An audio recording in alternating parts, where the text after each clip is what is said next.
like I say, I knew I was famous. I always knew I was famous. Um, I didn't let it. I didn't.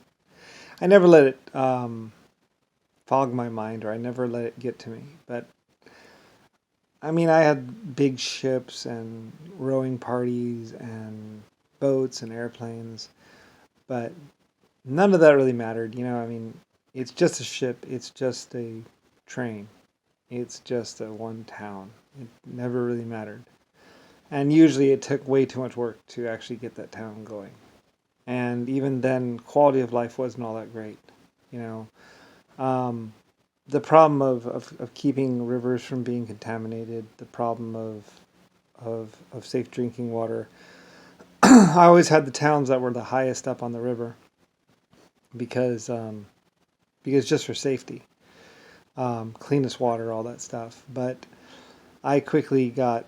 I mean, we had the best filtration system, or the best system for the sewers. We never put the water. Well, I mean, we did it first, of course, like just like everyone else. But very quickly we stopped doing that, and I started having the human waste go into the ground someplace. Usually, just dig a hole, a mine, and then let it go in there, or put it in there. And maybe that. And I actually even had some filter projects where they just basically took holes and basically dumped shit inside of it. And well, I mean, I was doing a test. I wanted to see if it would fertilize, or if their plants would grow. Like if you had a hole here full of, and then with the plants down there actually grow. So there were a couple of hills where at the top of the hill there would be like a septic thing, and then going down the hill, the water or whatever would percolate down, and maybe it would carry some nutrients with it or something like that. So not directly, but indirectly. But of course, there's diseases and stuff like that. They say, and all kinds of other stuff. So they say it's bad. So I don't know. That might have been a mistake on my part. I didn't, back in the old days, they were still messing around with what is okay, what is not okay. I mean, I had scientists out there real quick, as they say, studying the effects of is this going to be a problem? Is this a benefit? Everything was studied. Um, that was another thing that is synonymous with Lucifer is research, look, study, analyze. I was always big about that. I was like, look at it, ask around about it. I was always like, I was always telling my people, I was like, ask the tribes, get a translator. I had that's another thing about my armies that most people don't know about. The Germans had translators, the Americans had translators. In fact, the translator seemed to be the first person to get shot, which really sucks because they would go out first to go talk to the next group, and then somebody would get scared or something would happen, and then pop. And then there goes the translator. So they sometimes had to have another guy go out. I was like, okay, have one of the other guy go out first, keep the translator in the back. And then if he gets shot, then I was like, I'm sorry, but you know, so when they shoot him, then at least we don't lose the translator because the translators had to, you had to go to years of school, and I had translator families that spoke more than one language, or it was I had that's another thing I paid a lot. My translators, they were paid double what everyone else was paid because language is such an important skill, like really super important. Um, so just translating across between German, American, Russian, and all this other stuff. My translators were very important and very highly paid. Um, I had to be because it's a valuable skill. So anyway, that's another thing that is like well known with Lucifer is high pay, being treated well. Um, like I say, I loved. I mean, pineapples, silly things. That's another thing. Is silly things were what made me different. Better food, chocolate for the soldiers. So every soldier had chocolate. They were going to be in a third world country anyway. So yeah, um, alcohol or whatever. My soldiers were distillers. My soldiers. I mean, everything that the world did, my soldiers did first, way back in the day. And so they had it was a government. It was just basically. Well, I mean, I financed one group, and then they became became the government. But then I transformed them into a fighting group. Still had money coming in. I didn't take over the stills. We built the stills, and then after a while, I still had money coming in or trade coming in from those stills. That's how I did it. We built the farms, and then I was feeding my men, and my men, and then to join my group meant you got food from those farms. I didn't take over anything. We built it, and then we gave it out to other people. I had my men transformed into good clothing, good appearance. Like I said, it was all showman. A lot of it was showmanship.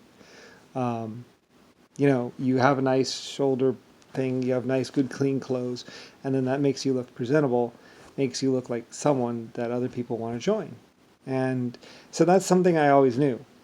And I always told my military men, I was like, you have to act right. You have to be perfect, because if you're not perfect, then that comes back on me and us and the government. I said to a lot of my Germans and a lot of my Americans, I was like, look, you are basically America out there. You are basically Germany out there. What people see of you reflects directly on our country. If people see drunken, looting, whatever, then they're going to say that everybody in my country is like that. So I always told my people, I said, you have to be polite. You have to be nice. You have to be the best people ever. Otherwise, they're going to say that those French people are just, and then, the the gypsies had their own culture. So they knew. They had known about me forever. This Lucifer guy. But when I was doing Germany, when I was doing my groups, I was like, you have to be well trained, and you have to be thinking about these things, and you have to be, and I told my soldiers, I said, I do not want 100 people firing at once. I want one person, one shot, one kill. And if you go out there, if you do kill, I was like, make sure, train. And that's another thing is synonymous with me, is training, maneuvers, training, showmanship. And I, before there was a word of showmanship, I had showmanship, the lit cities and everything. I would spend hours sometimes, just talking to my people or whatever, talking to someone, saying, this is the most important, about how things were. Germany knew, Russia knew, every one of my people knew that, even before other people knew, I knew that I had my men my men had to have the best, most clean, perfect, whatever. Everything had to be perfect. That's why you walk in a bunkhouse, it's all perfect.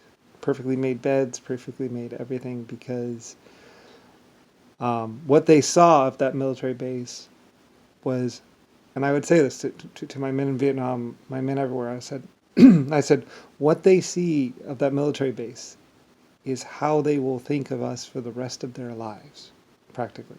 Not really, but I tried to instill that in my men.